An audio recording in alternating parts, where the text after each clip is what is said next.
नमस्कार दोस्तों, स्वागत है आप सभी का आपके अपने YouTube चैनल ज्ञान मंदिर में। और मैं आपका दोस्त मयंक एक बार फिर हाजिर हूँ एक नए वीडियो के साथ में।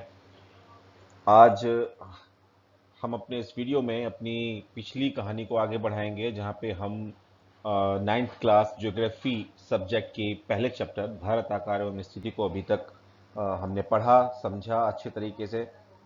इस चैप्टर के जितने भी चैप्टर्स थे, जो भी कंपोनेंट थे, कंटेंट थे और जो इम्पोर्टेंट कॉन्सेप्ट्स थे, हमने सबको एक एक करके बहुत तसल्ली से समझा।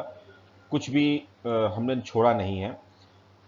लेकिन हमने जो कुछ पढ़ा है वो कितना हमने ग्रेस्प किया, कितना हमने ग्रहण किया और कितना हमने छोड़ दिया, या जो हमने पढ़ा वो कितना हमारे लिए फायदेमंद है, कितना हमारे लिए हितकारी है, इन सब चीज़ों को जानने का एक ही तरीका होता है, वो है कि हम उसके कुछ क्वेश्चंस को, कुछ प्रश्नों को हम देखें और उनका उत्तर निकालने का प्रयास करें और फिर देखें कि जो हमने पढ़ा वो कितना रिलेवेंट था, कितना उससे हमें फ़ायदा मिल रहा है। तो चलिए अब ज़्यादा बातें न करते हुए हम सीधे सीधे चलते हैं और शुरू करते हैं प्रश्नोत्तरी। यहाँ पे हम आपकी टेक्स्ट बुक के जो क्वेश्चंस हैं उनको एक बार देखेंगे और थॉरली एक बार सॉल्व करने का प्रयास करेंगे।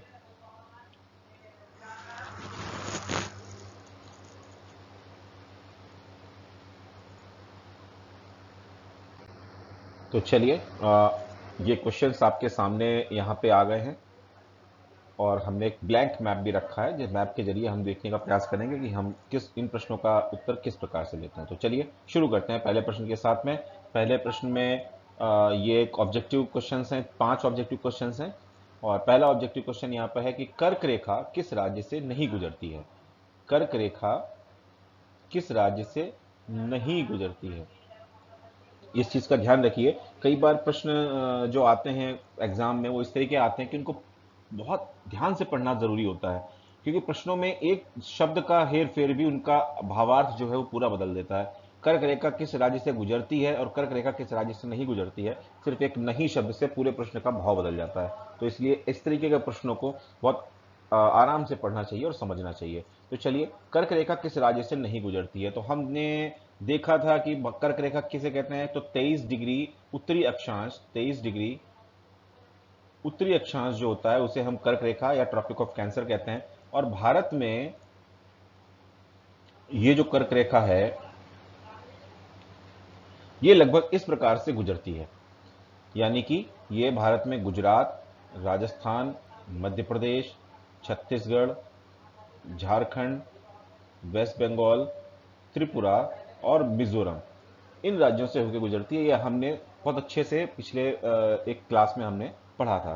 तो अब आप ऑप्शंस देख लीजिए और आपको पता चल जाएगा। तो देखिए, राजस्थान से बिल्कुल ये गुजरती है, छत्तीसगढ़ से बिल्कुल ये गुजरती है, त्रिपुरा त्रिपुरा से भी ये गुजरती है। तो उड़ीसा एकमात्र एक ऐसा राज्य है जिससे कर्क रेखा होकर नहीं गुजरती। उड़ीसा कहाँ है, आप मैप में लोकेशन देख लीजिए। ये जो है, ये जो आपका राज्य है ये है उड़ीसा। तो इस राज्य से कर्क रेखा का संबंध नहीं है, कर्क रेखा उड़ीसा राज्य से होकर नहीं गुजरती है। चलिए अगले प्रश्न पर चलते हैं। भारत का सबसे पूर्वी देशांतर कौन सा है, पूर्वी देशांतर। तो आप देखिए, हमने पढ़ा था कि अरुणाचल प्रदेश में किबिदु जो जगह है वो भारत का सबसे पूर्वी देशांतर है और उसका देशांतर है 97 डिग्री 25 मिनट पूर्व।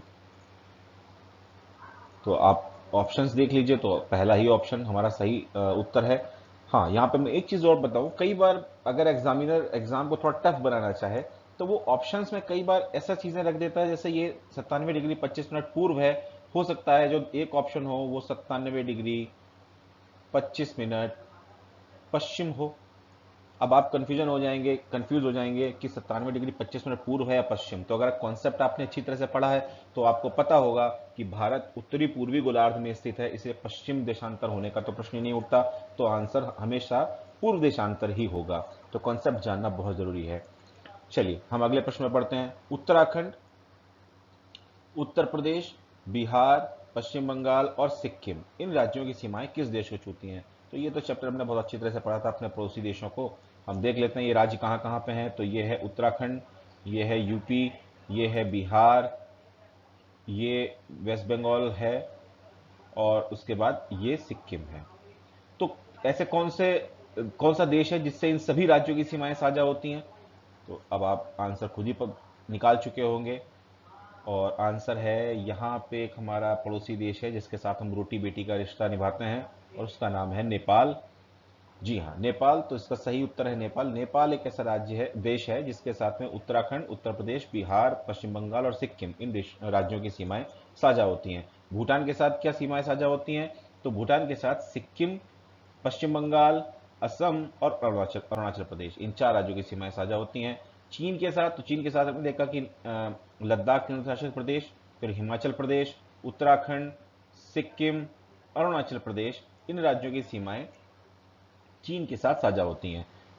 अंतिम बचा हमारा म्यांमार। तो म्यांमार के साथ हमने देखा था कि अरुणाचल प्रदेश, नागालैंड, मणिपुर, मिजोरम और त्रिपुरा, इन राज्यों के साथ में, नहीं त्रिपुरा नहीं, सॉरी, मिजोरम, इन राज्यों के साथ में म्यांमार की सीमा साझा होती है।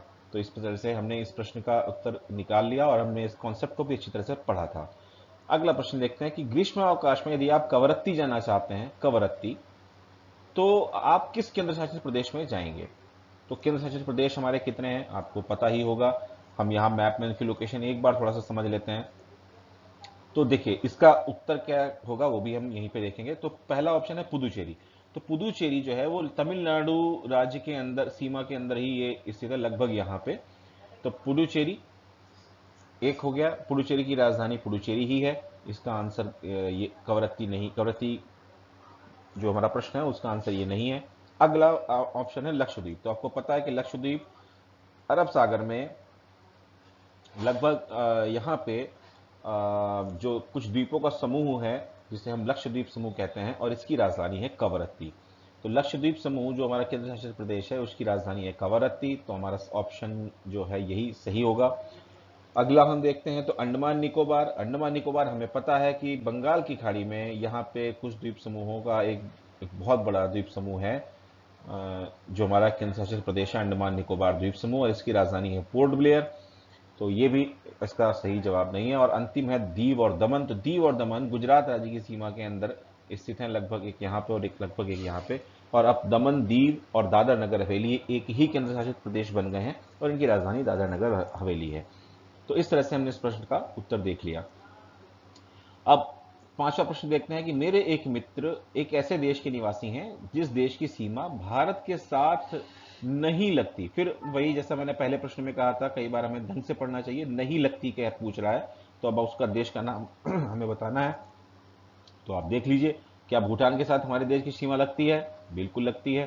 क्या बांग्लादेश के साथ हमारे देश की सीमा लगती है? बिल्कुल लगती है। क्या नेपाल के साथ हमारे देश की सीमा लगती है? बिल्कुल लगती है। लेकिन तजिकिस्तान जो है वो एक सेंट्रल एशिया का देश है, मध्य एशिया का देश है, और उसके साथ में भारत की सीमा साझा नहीं होती है। तो इसका सही आंसर है तजिकिस्तान। ठीक है, तो इस तरह से हमने देखा, और ये हमने ये भी देखा कि इन सारी चीज़ों के, सारे प्रश्नों के उत्तर लगभग हमने जो है वो अपने कॉन्सेप्ट में अच्छी तरह से समझे थे। तो चलिए आगे बढ़ते हैं, अगला प्रश्न देखते हैं। अब यहाँ पे संक्षिप्त में उत्तर देना है, और पहला प्रश्न है कि अरब सागर तथा बंगाल की खाड़ी, अरब सागर और बंगाल की खाड़ी में से द्वीप समूहों के नाम बताने हैं। द्वीप समूहों के नाम बताइए। और दक्षिण में कौन कौन से द्वीप समूह, कौन कौन से द्वीपीय देश हमारे पड़ोसी हैं? तो यहाँ पे दो प्रश्न है बेसिकली। तो एक का आंसर तो हम अभी देख ही चुके हैं कि एक तो हमारा अरब सागर में जो हमारा द्वीप समूह है वो है लक्षद्वीप, और बंगाल की खाड़ी में जो है वो अंडमान निकोबार द्वीप समूह। इनका आंसर तो हम देख ही चुके हैं। अब दक्षिण में कौन कौन से द्वीपीय देश हैं, तो हमने पढ़ा था कि तमिलनाडु में या रामेश्वरम के सामने से यहाँ पे जो द्वीप समूह है, सॉरी जो द्वीपीय देश है श्रीलंका, और एक दूसरा लक्षद्वीप के नीचे यहाँ पे एक द्वीप समूह का एक देश है जिसको हम बोलते हैं मालदीव्स। तो ये दो हमारे ऐसे द्वीपीय देश हैं जो दक्षिण में हमारे साथ हमारे पड़ोसी देश हैं, और इनके बारे में हमने पहले अच्छे से पढ़ लिया था। अब अगला प्रश्न हम देखते हैं कि उन देशों के नाम बताइए जो क्षेत्रफल में भारत से बड़े हैं। इस प्रश्न को तो हमने बहुत अच्छी तरह से पढ़ा था, हम फिर से एक बार रिवाइज कर लेते हैं यहाँ पे इसी के माध्यम से। तो पहला देश हमने देखा था मैप के माध्यम से कि पहला देश है रशिया, दूसरा देश है कनाडा, तीसरा देश है यूएसए, चौथा देश है चाइना, और पांचवा देश है ब्राजील, छठा देश है ऑस्ट्रेलिया, और सातवां देश है हमारा इंडिया। तो ये वो 7 देश हैं जो क्षेत्रफल की दृष्टि से सबसे बड़े देश हैं। भारत से बड़े 6 देश जो हैं उनके नाम आप यहाँ पे देख सकते हैं, और हमने इसको बहुत अच्छी तरह से मैप के माध्यम से देखा भी था। चलिए अगले प्रश्न पे आते हैं। तो हमारे उत्तर पश्चिमी, उत्तरी और उत्तर पूर्वी पड़ोसी देशों के नाम। तो मैप में मैं कई बार बता भी चुका हूं और फिर एक बार बताता हूं कि मैप में हमेशा नॉर्थ, साउथ, ईस्ट और वेस्ट, इसको इस प्रकार से देखते हैं। तो पहले पूछा उत्तर पश्चिमी, तो उत्तर पश्चिमी कहाँ हुआ? तो उत्तर पश्चिमी, ये हमारी सीमा पूरी उत्तर पश्चिमी सीमा हो गई। और हमें पता है कि इस सीमा पे पाकिस्तान हमारा, पाकिस्तान और फिर अफगानिस्तान, ये दो हमारे पड़ोसी देश हैं जो उत्तर पश्चिमी सीमा हमारे साथ साझा करते हैं। अब उत्तर में हम बात करें तो हमें पता है कि यहां से लेके और पूरा ये उत्तर का जो क्षेत्र है, ये एक देश हमारे साथ सबसे बड़ा है जो है चाइना, दूसरा नेपाल और तीसरा भूटान। यहाँ पे ये 3 देश उत्तर में हमारे साथ सीमाएं साझा करते हैं। अब बात आती है उत्तर पूर्व की, तो हमें पता है कि यहाँ उत्तर पूर्व में हमारे साथ म्यांमार और यहाँ पे बांग्लादेश, ये दो देश हैं जो हमारे साथ सीमाएं साझा करते हैं। तो ये हमने अपने पड़ोसी देशों की बात कर ली, उत्तर पश्चिमी, उत्तरी और उत्तर पूर्वी देशों के बारे में। अब अगला प्रश्न हम देखते हैं कि भारत में किन किन राज्यों से कर्क रेखा गुजरती है। तो हम अभी इस चीज को देख चुके हैं कि गुजरात, राजस्थान, मध्य प्रदेश, छत्तीसगढ़, झारखंड, पश्चिम बंगाल, त्रिपुरा और मिजोरम, ये 8 ऐसे राज्य हैं जिनसे होकर कर्क रेखा गुजरती है। तो हम इसको देख चुके हैं और पहले भी इसको बहुत अच्छी तरह से पढ़ चुके हैं। तो आप अभी तक जितने भी प्रश्न हमने पढ़े, हमने देखे, उन प्रश्नों से आप ये समझते हैं कॉन्सेप्ट हमने बहुत अच्छी तरह से थॉरली हर कॉन्सेप्ट को पढ़ा है। अब अगले प्रश्न पे आते हैं, और ये प्रश्न है कि सूर्योदय अरुणाचल प्रदेश के पूर्वी भाग में और गुजरात के पश्चिमी भाग की अपेक्षा 2 घंटे पहले क्यों होता है, जबकि दोनों राज्यों की घड़ी एक ही समय दर्शाती है? स्पष्ट कीजिए। बहुत इंटरेस्टिंग प्रश्न है और हमने इस सवाल का जवाब हमने आ, अपनी क्लासेस में बहुत अच्छी तरह से हमने देखा था। आज हम जल्दी से इसको रिवाइज भी कर लेते हैं इसी बहाने और इसका उत्तर भी देख लेते हैं। तो देखिए, अरुणाचल प्रदेश का पूर्वी हिस्सा यानी कि किबिदु और गुजरात का पश्चिमी हिस्सा यानी कि गौहरमोती, यानी हमारे पूर्वी देशांतर और पश्चिमी देशांतर जो भारत के हैं। यहाँ पे कह रहा है कि अरुणाचल प्रदेश किबिदु में सूर्योदय जब होता है और उससे 2 घंटे बाद गौहरमोती में सूर्योदय होता है, यानी इन दोनों जगह पे सूर्योदय में 2 घंटे का अंतर है। तो क्यों? तो देखिए, पहले यहां क्यों होता है उसका प्रश्न तो यह है कि हमने पढ़ा था कि हमारी पृथ्वी जो है वो पश्चिम से पूर्व दिशा की ओर घूमती है, इसलिए जब हम पृथ्वी पर खड़े होकर देखते हैं तो हमें ऐसा लगता है कि सूर्य जो है वो पूर्व से पश्चिम की ओर जा रहा है। तो इस प्रकार से सूर्य जो है वो पहले पूरब में रहता है, फिर यहां से पश्चिम की ओर जाता हुआ हमें महसूस देता है। तो इसलिए सूर्योदय पहले यहां होगा और फिर इसके बाद जब सूर्य यहां से चलते हुए पूर्व से चलते हुए पश्चिम की ओर जाएगा तो उसके बाद सूर्योदय यहां पे होगा। तो पहले की बिंदु में होता है, उसकी वजह यह है, और गौहर मोती में बाद में होता है, इसकी वजह यह है। अब इन दोनों के बीच 2 घंटे का अंतर क्यों है? तो हमें पता है कि इन दोनों देशांतरों के बीच में, यहां जो देशांतर और यहां जो देशांतर है, इनके बीच में लगभग 30 डिग्री देशांतर का अंतर है। लगभग 30 डिग्री देशांतर का अंतर हमें पता है। और 1 डिग्री देशांतर को पार करने में समय को या सूर्य को 4 मिनट का समय लगता है। हमें यह भी पता है कि 1 डिग्री देशांतर पूरा होने में 4 मिनट का समय लगता है। तो 30 डिग्री पूरा होने में कितना समय लगेगा? तो सिंपल सी 120 मिनट। 120 मिनट का मतलब होता है 2 घंटे।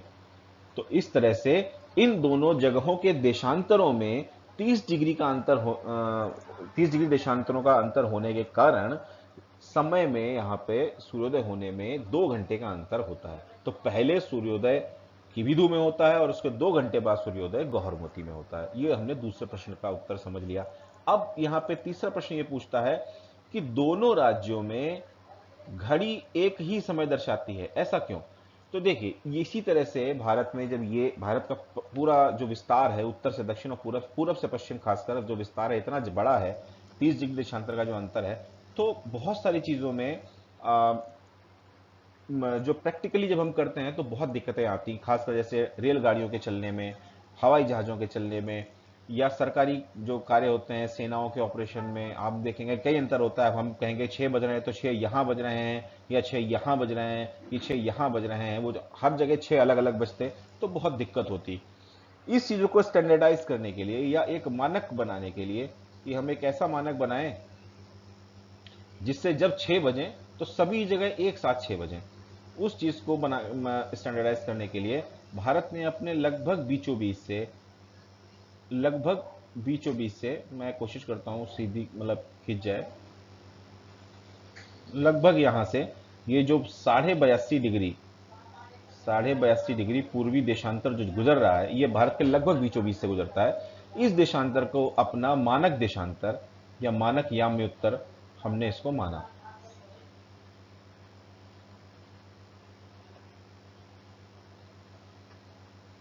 हमने इसको अपना मानक याम्य उत्तर माना। तो मानक याम्य उत्तर होने से तो हम यहाँ पे देखते हैं कि जो 82.5 डिग्री हमने अपना पूर्वी देशांतर बनाया, इसको हमने अपना मानक देशांतर मान लिया, और मानक देशांतर मानने के कारण इस 82.5 डिग्री पे जो समय होता है वही समय पूरे देश में हम मानते हैं। मतलब जो समय 82.5 डिग्री से जो पूर्वी देशांतर पे जिस समय जो हो रहा होता है, वही समय जो है वो पूरे देश में हम मानते हैं, चाहे वो किबिदू में भी वही समय हो रहा होगा और गौहर मोती में भी वही समय हो रहा होगा। इसीलिए दोनों राज्यों में जो घड़ी है वो एक ही समय दर्शाती है, चूंकि 82.5 डिग्री देशांतर जो है वो हमारा मानक याम्य उत्तर है, और उस पर जो समय हो रहा होता है वही पूरे देश में मानक समय माना जाता है। तो इस प्रकार से हमने इस प्रश्न को का उत्तर समझा, और ये उत्तर हम पहले बहुत बहुत अच्छी तरह से समझ चुके हैं।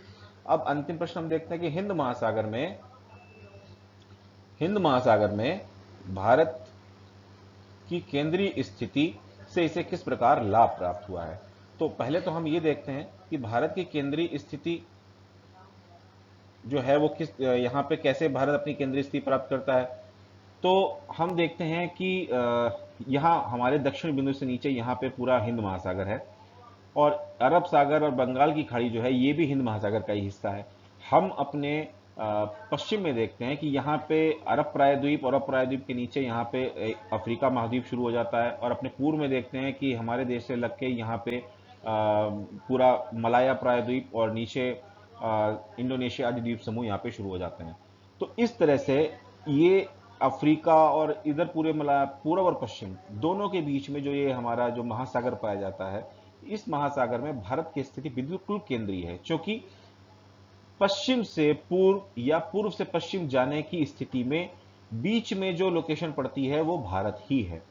तो हम देखते हैं कि भारत मतलब कोई भी व्यापारिक या सामरिक या किसी भी तरीके का कोई भी जो जहाज जो कि इस पूरे महासागर में इस पश्चिम से पूर्व या पूर्व से पश्चिम जाएगा, उसे यदि यहाँ पे कोई फ्यूल लेना है या यहाँ पे कोई रसद लेनी है, खाने पीने का सामान लेना है, तो उसके पास में भारत ही एकमात्र रास्ता है, और इसके पोर्ट्स ही हैं जहाँ पे वो इन सब चीज़ों को ले सकता है। तो इस प्रकार से व्यापारिक तौर पे, सामरिक तौर पे जो है भारत की बहुत केंद्रीय स्थिति है, इस पूरी लोकेशन में बहुत स्ट्रेटेजिक इंपॉर्टेंस यहाँ पे भारत रखता है। और इसका अंदाजा आप इसी बात से लगा सकते हैं कि इस पूरे महासागर का नाम एक देश के नाम पे, भारत के नाम पे ही रखा गया है, इंडियन ओशन या हिंद महासागर।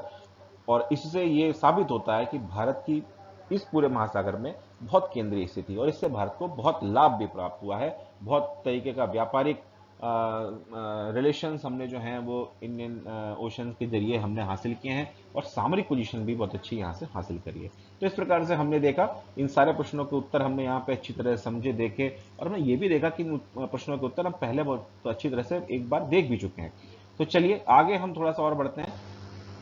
देखिए, ज्योग्राफी जो है वो बिना मैप के नहीं चलती, तो मैप से रिलेटेड क्वेश्चन आना तो बहुत जरूरी है। तो अब ये वो सवाल हैं जिनके उत्तर आपको मैप में देखने हैं, तो हम फटाफट देख लेते हैं। अरब सागर और बंगाल की खाड़ी में स्थित द्वीप समूह, बहुत बढ़िया, तो हमने पहले ही पढ़ लिया है कि अरब सागर में यहाँ पे लक्षद्वीप समूह, और बंगाल की खाड़ी में यहाँ पे अंडमान निकोबार द्वीप समूह। भारतीय उपमहाद्वीप किन देशों से मिलकर बनता है। तो हमने यहाँ पे देखा था कि भारत के अलावा पाकिस्तान, उसके पीछे अफगानिस्तान, इधर नेपाल, भूटान, बांग्लादेश, ये ऐसे देश हैं जिनको, और यहां पे नीचे श्रीलंका,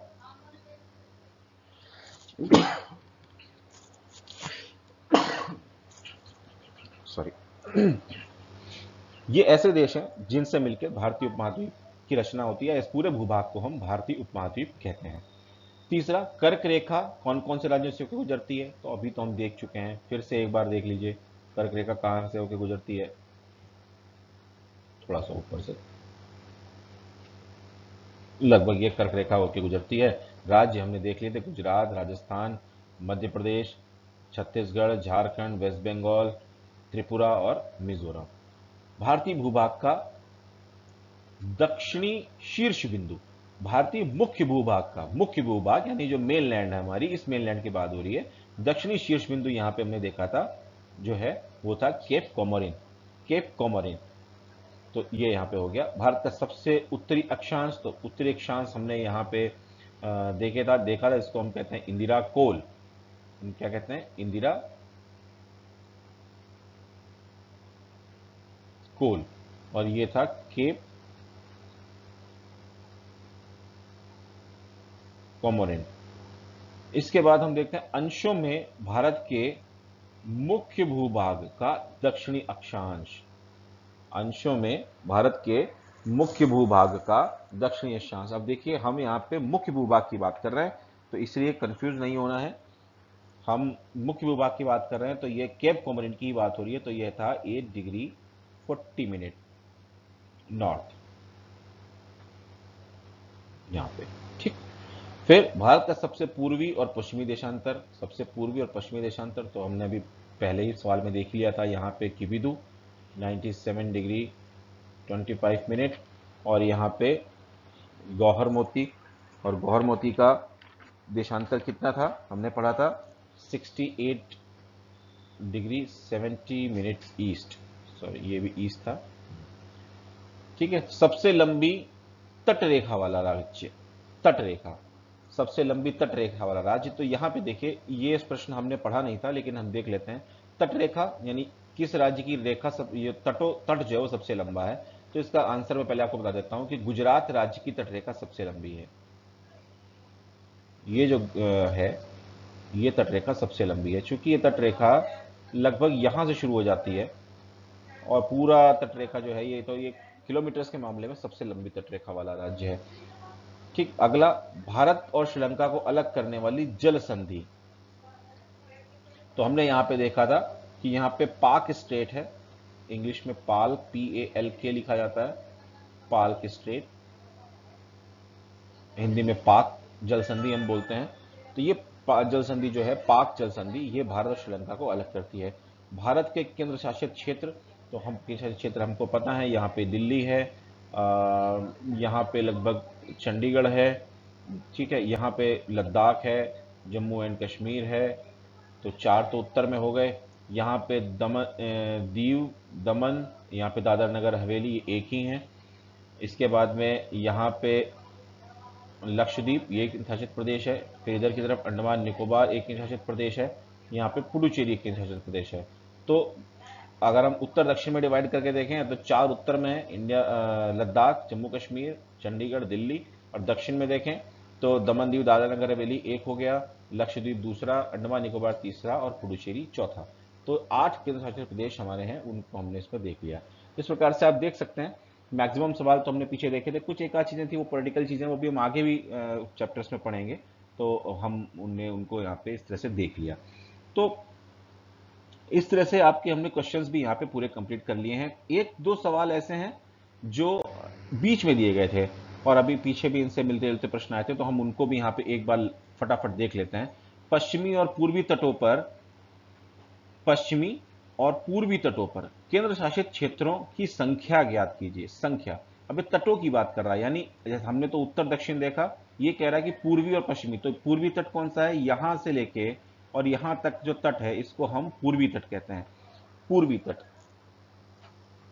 ठीक है। तो इसमें क्या है, इस पूर्वी तट को जनरली हम अब हम अगला जो हमारा चैप्टर होगा इसमें इसका फिजिकल भारत का जो भौतिक स्वरूप है अगला चैप्टर का नाम, उसमें हम हालांकि इसको बहुत डिटेल में पढ़ेंगे, तो इसलिए मैं यहाँ पे ज़्यादा डिस्कस नहीं करूँगा। मैं आपको फिलहाल सिर्फ इतना बता देता हूँ कि हम इस पूरे तटीय सीमा को दो भागों में बांट लेते हैं। यहाँ से लेके और यहाँ तक इसको हम कोरोमंडल तट बोलते हैं, और यहाँ से लेके यहाँ तक इसको उत्तरी सरकार तट बोलते हैं। इसी तरह से हम और ये पूर्वी तट है पूरा, ये पूरा पूर्वी तट है।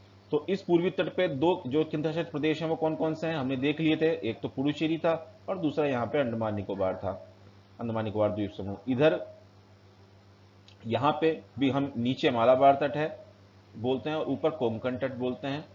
बीच में हम इसको कर्नाटक तट भी बोलते हैं, तीन हिस्सों में बांट देते हैं। तो इस तरह से ये पूरा पश्चिमी तट है। और इस पश्चिमी तट पे कौन कौन से केंद्र शासित प्रदेश हैं, तो एक तो हमने पढ़ा दीव, दमन, दादरा नगर हवेली, और यहाँ पे लक्षद्वीप समूह। तो इस प्रकार से हमारे पश्चिमी और पूर्वी दोनों तटों पर दो दो केंद्र शासित प्रदेश हैं, हमने यहाँ पे देख लिया। अगला प्रश्न, क्षेत्रफल के आधार पर सबसे बड़ा एवं सबसे छोटा राज्य कौन सा है। तो मैप है आपके सामने, आप देख सकते हैं कि सबसे बड़ा और सबसे छोटा राज्य कौन सा है। तो सबसे बड़ा क्षेत्रफल की जैसे यहाँ पे जो राज्य है वो है राजस्थान, ये लार्जेस्ट है, और सबसे छोटा है गोवा, यहाँ पे ये स्मॉलेस्ट है। तो राजस्थान सबसे बड़ा और गोवा सबसे छोटा। इसके बाद कौन से राज्य अंतर्राष्ट्रीय सीमा तथा समुद्र तट को स्पर्श नहीं करते हैं। अब यह प्रश्न दो समझने वाला है, कौन से राज्य ऐसे हैं जो न तो किसी अंतर्राष्ट्रीय सीमा को स्पर्श करते हैं, यानी जिनसे किसी दूसरे देश की सीमा नहीं लगती, और ना ही वो समुद्र तट को स्पर्श करते हैं। तो आप देखिए, ये गुजरात, हम ऊपर से चलते हैं, चलिए लद्दाख इसके जो है अंतर्राष्ट्रीय सीमा साझा करता है, जम्मू कश्मीर अंतर्राष्ट्रीय सीमा साझा करता है, पंजाब अंतर्राष्ट्रीय सीमा साझा करता है, हिमाचल प्रदेश ये भी अंतर्राष्ट्रीय सीमा साझा करता है, उत्तराखंड अंतर्राष्ट्रीय सीमा साझा करता है, यूपी अंतर्राष्ट्रीय सीमा साझा करता है। यहाँ पे राज्य, क्योंकि यहाँ पे एक चीज और, यहाँ पे राज्य पूछ रहा है तो इसलिए हम केंद्र शासित प्रदेशों को इसमें शामिल नहीं करेंगे। तो यहाँ पे आया बीच में हरियाणा, मैं इसको गोल मार्क कर देता हूँ, ध्यान रखिएगा। ये एक ऐसा राज्य हमें मिला जो न तो समुद्र तट के साथ स्पर्श कर रहा है, ना ही किसी अंतर्राष्ट्रीय सीमा से अपनी सीमा साझा कर रहा है। राजस्थान भी एक अंतर्राष्ट्रीय सीमा साझा करता है, गुजरात भी सीमा साझा करता है, यहां तक तो ये अंतर्राष्ट्रीय सीमा साझा कर रहे हैं।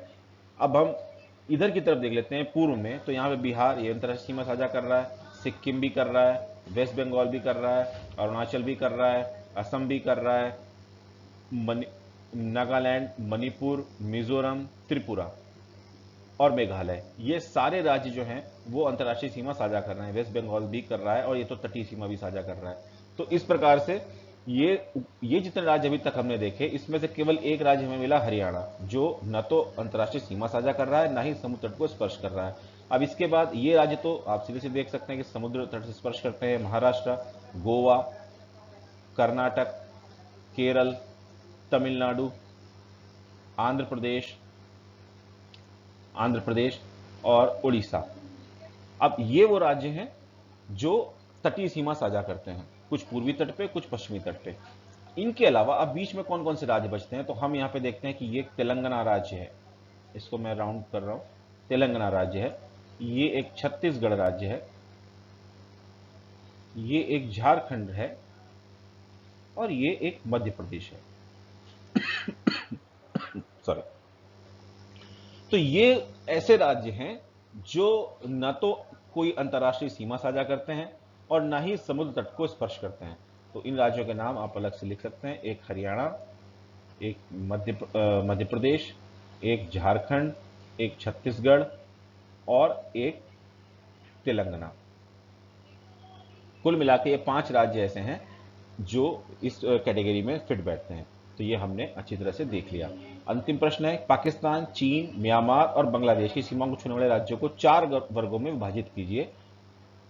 उदाहरणार्थ उन राज्यों को एक वर्ग में रखिए जिनकी सीमाएं पाकिस्तान से मिलती हैं, इसी तरह अन्य शेष वर्ग बनाइए। तो हमने इस प्रश्न को बहुत अच्छी तरह से पहले भी देख लिया है। आप देख सकते हैं पाकिस्तान से किन की साझा होती हैं, तो हमने देखा था। यहाँ पे फिर हम बात कर रहे हैं, सिर्फ राज्यों को पूछ रहा है तो हम इसमें शासित प्रदेशों को शामिल नहीं करेंगे। तो यहाँ पे पंजाब, राजस्थान, गुजरात, 3 राज्य आते हैं केवल पाकिस्तान के साथ में। दूसरा पूछा है चाइना के साथ में, तो यहाँ पे हिमाचल प्रदेश, उत्तराखंड, सिक्किम और अरुणाचल प्रदेश, 4 राज्य। इसके बाद में पूछा म्यांमार, तो म्यांमार के साथ में अरुणाचल प्रदेश, नागालैंड, मणिपुर और मिजोरम, ये 4 राज्य। और आखिरी में पूछा बांग्लादेश, तो बांग्लादेश के साथ में आप शुरू करिए, तो वेस्ट बंगाल, आसाम, मेघालय, त्रिपुरा, मिजोरम, 5 राज्य।